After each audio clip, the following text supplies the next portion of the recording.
Halo anak-anak kelas 6. Bagaimana kabar kalian? Pasti sehat dan lebih bahagia karena Tuhan selalu menjaga kalian. Anak-anak, pada pertemuan kali ini saya akan mengajak kalian untuk belajar pendidikan agama Katolik dan budi pekerti dengan subtema Umat Israel jatuh bangun. Semenjak pemerintahan Raja Yerobeam dan pengganti-penggantinya, maka seluruh rakyatnya tidak lagi mengenal Allah. Mereka mendirikan patung Asyera dan dewa Baal untuk disembah sebagai pengganti Allah. Hal inilah yang menjadikan malapetaka dan kehancuran. Bangsa Israel melakukan penyembahan terhadap berhala dan dewa-dewa serta melakukan kejahatan di hadapan Allah. Penderitaan bangsa Israel mencapai puncaknya ketika dibiarkan dikuasai oleh bangsa Asyur untuk ditindas dan diasingkan. Maka pada saat inilah kerajaan Israel menjadi hancur atau runtuh. Bangsa Israel saat dipimpin oleh Raja Daud dan Salomo mengalami kebahagiaan karena mereka selalu diingatkan bahwa Allah adalah Raja mereka. Setelah orang Israel dikuasai oleh raja-raja yang tidak beriman dan menyembah kepada berhala-berhala, orang kafir, maka hidup mereka tidak tenteram. Setiap orang ingin hidup bahagia, aman, tentram, dan selamat. Keinginan ini akan semakin terasa, lebih-lebih di saat orang mengalami kesulitan dan penderitaan. Setelah kembalinya bangsa Israel kembali dari pembuangan, hidup mereka tidak serta-merta mengalami kebebasan dari segala ancaman.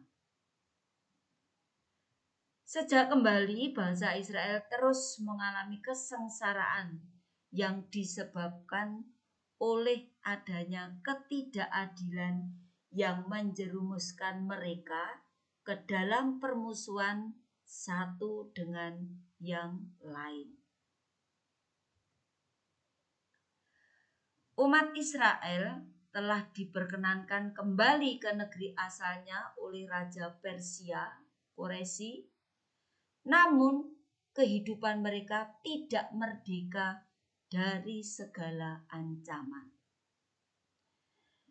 Dalam situasi tersebut, umat Israel merindukan kedatangan seorang Mesias yang akan mendamaikan semua orang yang bermusuhan dan menegakkan keadilan.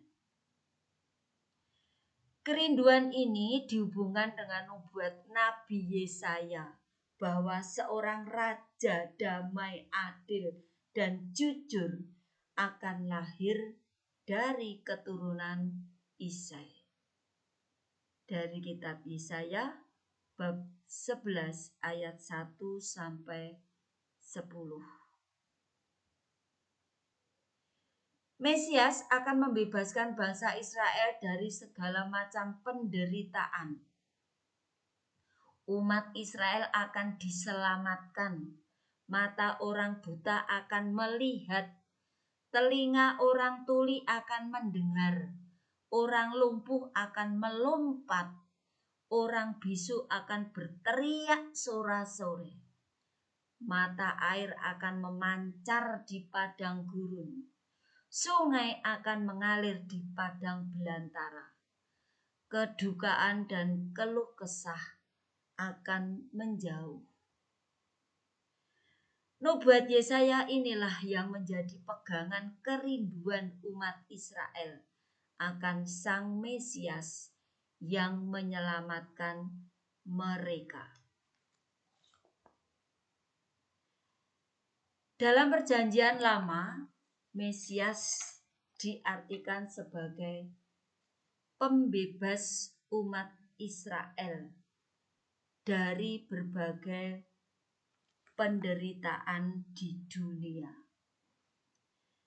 Dalam Perjanjian Baru, Mesias diartikan sebagai pembebas umat Allah. Mesias dalam arti rohani, yakni pembebasan dari perbudakan dosa. Mesias disebut pula Immanuel yang berarti Tuhan beserta kita. Mesias yang dirindukan oleh bangsa Israel telah datang dalam diri Yesus dari Nazaret. Yesus adalah Sang Mesias yang datang untuk menyelamatkan manusia. Hal ini dikatakan oleh Yesus saat ditolak di Nazaret. Namun bangsa Israel menolaknya karena mereka menginginkan Mesias yang dapat mengangkat senjata untuk memerangi penjajah mereka, yaitu bangsa Romawi. Ini adalah kutipan dari kitab Yesaya bab 11 ayat 1 sampai 10. Raja damai yang akan datang. Suatu tunas akan keluar dari tunggul Isai, dan taruk yang akan tumbuh dari pangkalnya akan berbuah. Roh Tuhan akan ada padanya, roh hikmat dan pengertian, roh nasihat dan keperkasaan, roh pengenalan dan takut akan Tuhan. Ya, kesenangannya ialah takut akan Tuhan. Ia tidak akan menghakimi dengan sekilas pandang saja, atau menjatuhkan keputusan menurut kata orang. Tetapi ia akan menghakimi orang-orang lemah dengan keadilan, dan akan menjatuhkan keputusan terhadap orang-orang yang tertindas di negeri dengan kejujuran. Ia akan mengajar bumi dengan perkataannya seperti dengan tongkat, dan dengan nafas mulutnya ia akan membunuh orang fasik. Ia tidak akan menyimpang dari kebenaran dan kesetiaan. Seperti ikat pinggang tetap terikat pada pinggang. Serigala akan tinggal bersama domba, dan macan tutul akan berbaring di samping kambing. Anak lembu dan anak singa akan makan rumput bersama-sama, dan seorang anak kecil akan menggiringnya. Lembu dan beruang akan sama-sama makan rumput, dan anaknya akan sama-sama berbaring. Sedang singa akan makan jerami seperti lembu. Anak yang menyusui akan bermain-main dekat liang ular tedung, dan anak yang cerai susu akan mengulurkan tangannya ke sarang ular beludak. Tidak ada yang akan berbuat jahat atau yang berlaku busuk di seluruh gunungku yang kudus, sebab seluruh bumi penuh dengan pengenalan akan Tuhan. Seperti air laut yang menutupi dasarnya. Maka pada waktu itu taruk dari pangkal Isai akan berdiri sebagai panji-panji bagi bangsa-bangsa.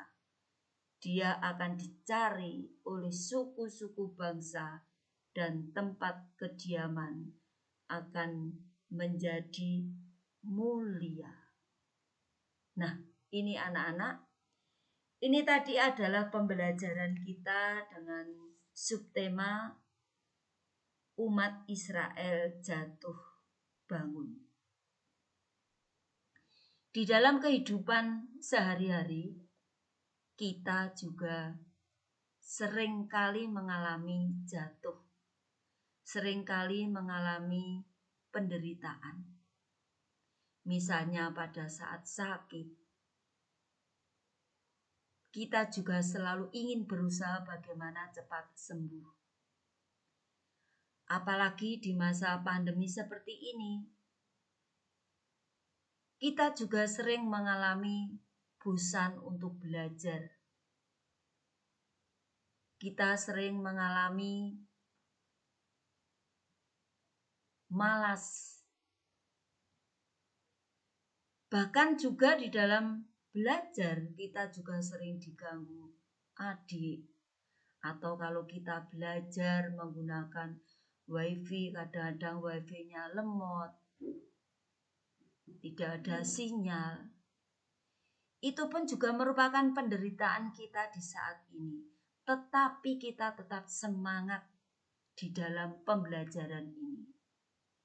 Kita mengalami jatuh, tetapi kita harus segera bangun, harus segera bangkit, karena kita tahu bahwa Tuhan Yesus akan selalu memberikan kekuatan kepada kita. Begitu juga kalau pada saat kita mendapatkan nilai yang jelek, itu pun juga penderitaan bagi kita. Namun kita tak henti-hentinya tetap semangat untuk belajar. Nah, anak-anak, pada pertemuan kali ini saya mengajak kalian. Kalau kita sedang mengalami penderitaan, kalau kita sedang mengalami kesusahan, jangan terus menderita terus, jangan terus susah terus. Tetapi mari kita segera bangkit, mari kita segera bangun. Karena Tuhan Yesus selalu menjaga kita dan Tuhan Yesus yang memberikan kekuatan kepada kita. Terima kasih. Semoga kalian semua selalu diberkati dan dilindungi oleh Tuhan Yesus.